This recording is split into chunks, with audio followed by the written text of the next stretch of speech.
All right, ma'am, are you Devin Atkins?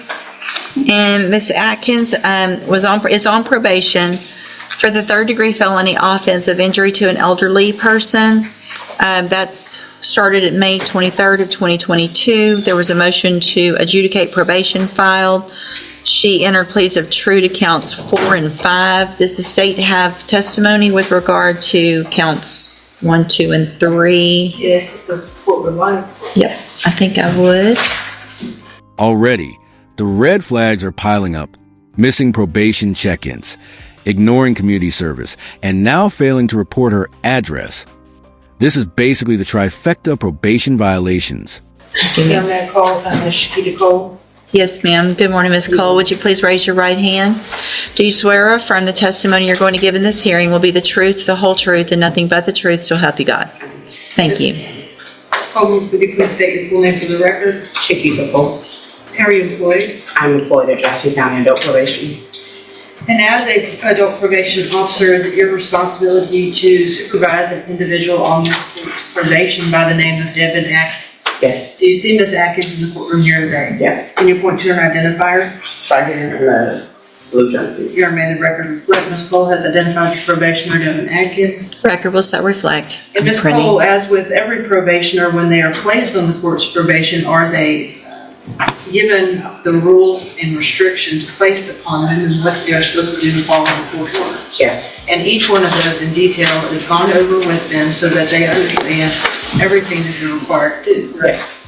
Was Ms. Atkins so advised? Yes. At her intake? She was advised at her intake and at a TTM at the Melton Center in person.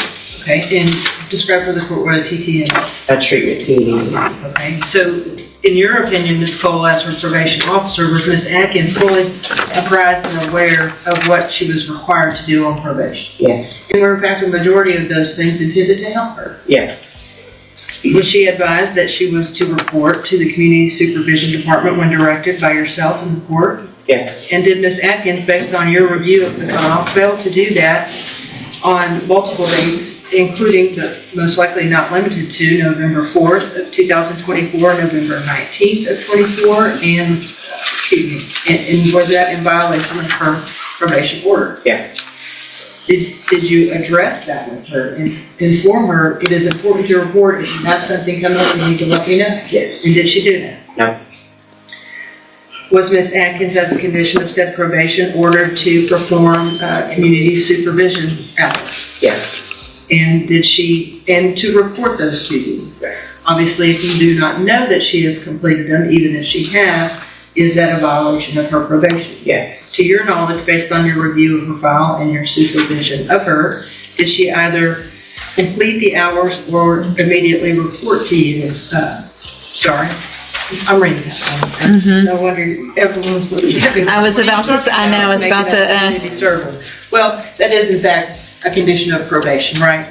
Is it also a condition of probation that she is to report to you as her address and so that you know where she is all the time? Yes. And if she does not do that, is it impossible for you to locate her? That is correct. Did she in fact immediately report to you her current address? No, she did not.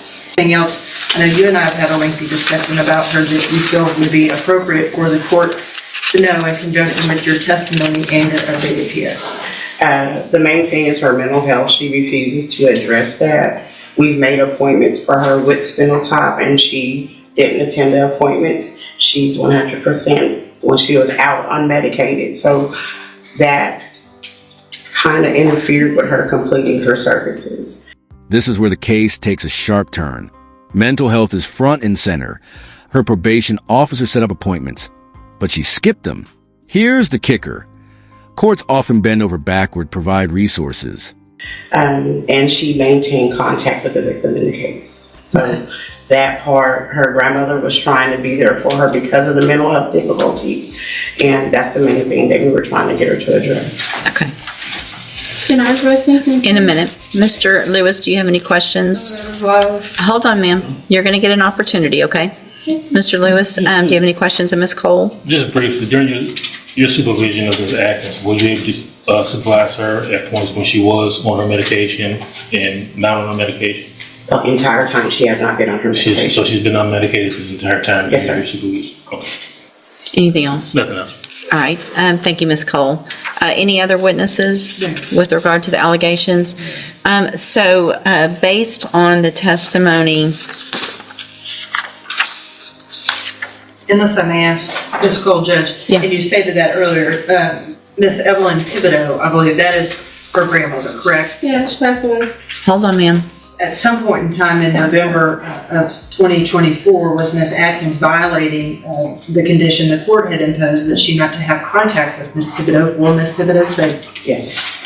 Thank you, Judge. Any questions about that? About the count, that's count 8 with the Right. contact? Okay. Then, at this time, based on the testimony, I am going to find count 1, 2, 3, 6, 7, and 8 true. Again, there were pleas of true to counts 4 and 5 previously. I've received an updated pre-sentence report. Has everyone had an opportunity to review that report? Yes, ma'am, Judge. Any additions or corrections to that report? No, from the defense, Judge. Nothing from the state, Your Honor, unless Ms. Cole has something to add. Do you have anything to add that's not already in your report? No. So the main thing I want to make sure, Ms. Cole, I have a notation here to ask is, you guys were aware of mental health issues and had opportunities for Ms. Atkins to participate in mental health services. Is that correct? I made the appointments myself for her. Okay. All right. Argument, Mr. Lewis? Well, Judge, I think definitely from the updated PSI we have, as well as I think there was some issues from the jail. If you look at those issues and activity, I think that goes directly to her mental health state. Unfortunately, she has not been on a mental health caseload. I think that definitely would benefit her, as well as, being able to take advantage of any services that Spindletop Inmate Jamar may have, or any programs that probation deems appropriate for her. I have had conversations with her, and meaningful conversations with her, where she has addressed to me her desire to take advantage of those activities if those available to me. She did understand that she had the Safe P opportunity that didn't go well, but I don't think the mental health issues were addressed, mainly just substance abuse at that point. I think if we can get a handle on that, or get some work done with her to address the mental health issues, I think she would do a lot better in this situation and be able to complete this assessment. I mean, it's hard when Hold on. someone's not taking patients. Well, it sounds like you had appointments that you missed that Ms. Cole made for you. Did she go to regular Safe P or special? Hold on. Special needs. So she's already been to special needs Safe P. So that was a whole 6 months plus aftercare of drug and mental health help. So Ms. Atkins, the problem is you're being given all the opportunities. Yeah, but like I said, I don't know if I told you, I had an appointment in Port Arthur because I cannot get into Bowman. They're not taking new patients. So you had an appointment that Ms. Cole set for you, at least one, how many? Yeah, but it's not for medicine. It's for psycho. I'm not a psycho. I don't have those problems. I mean, some people do that. I don't know. Well, you obviously we don't know what you need because you won't even go do the evaluation. That it sounds like you haven't been on medication that would be what? Evaluation where?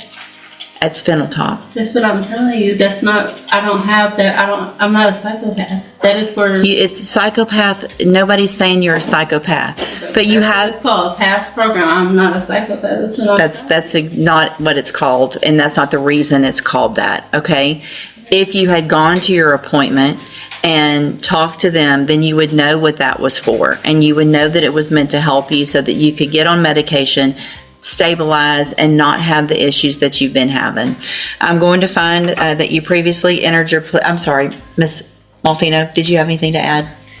No, Judge, I think that from my conversation with Ms. Cole, she's been gracious enough to offer to continue to work with her because I think she clearly sees the mental health issues. But as you can see, what Ms. Cole has been having to deal with is how the court has had to deal with Ms. Atkins today, and it's been kind of just this runaround circle. Well, and in addition, I am going to find judicial notice of the court's file Ms. Atkins was evaluated for competency to stand trial not that long ago. I think it was in January of this year. And I have that report. And the finding is that Ms. Atkins is competent, understands the nature of the proceedings, and is then just really making a choice not to follow through with what programs have been given to you, Ms. Atkins, to try to help you. And there it is, the judge spelling it out. She was found competent to stand trial, which legally means she understands the consequences, but is choosing not to comply. That distinction is critical because it strips away the "I didn't know" defense. Competency makes this less about capability and more about accountability. So at this time, any recommendation as far as, I have one more thing to say. okay? She is not giving me the information needed to follow up with those type of things. Okay, well, I don't believe you. I don't believe you. Ms. Cole would never say, go do something and not tell you where to go or help you get there. No, she says she does not have a list of the community service. I'm not worried about your community service. I'm worried about your mental health. And the fact that you're not doing what you need to, and you're still contacting the victim, and it's a serious case. And so I got to protect society, unfortunately, because you're not choosing to do the things that... I was going to die, so I really didn't have much of a choice. Okay. It's my life in jeopardy. I'm going to find that you entered your pleas of true to counts 4 and 5 freely and voluntarily. Again, I'm finding counts 1, 2, 3, 6, 7, and 8 true. Find sufficient evidence to find you guilty, and at this time, find you guilty. Don't talk over. I'm about to sentence you to prison, and how you keep talking over me is about to start adding years onto that. Stop talking. It's just going to get worse. Do you understand? Okay. I'm going to find sufficient evidence to find you guilty, and at this time, I'm finding you guilty of injury to an elderly individual. Sentence you to a term of 5 years in the institutional division of the Texas Department of Corrections. You will receive credit. You will receive credit on that sentence for any time that you've been in custody that the law gives you the right to receive. 5 years locked in. But notice, she kept interrupting the judge even during sentencing. That's not just bad courtroom etiquette. It's dangerous. In some cases, constant outbursts can actually push a judge to issue harsher penalties. Here's a question for you. Do you think her attitude sealed her fate more than the violations themselves?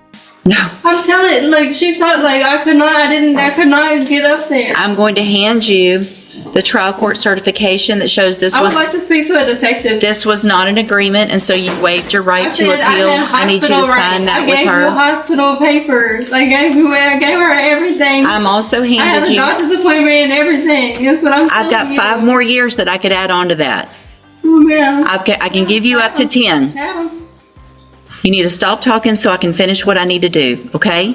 I'm telling you, I'm not guilty. That's what I'm telling you. I did not have a choice. I went to the hospital and everything. I'm handing you a written admonishment regarding your ineligibility to possess a firearm or ammunition because of the judgment entered I don't have a gun. I'm not, just listen to what I'm saying. If you'll listen for a minute, you'll understand. Because of the judgment entered against you, you're ineligible under Texas law to possess a firearm or ammunition. I don't have a gun, man. Good, then you don't. I'm the wrong person. I'm Devin Atkins. I don't have a gun. I'm required to read that to everyone. I don't know what you're talking about. I don't have a gun. Good, then you don't have to worry about that. Go back with the bailiff. Thank you.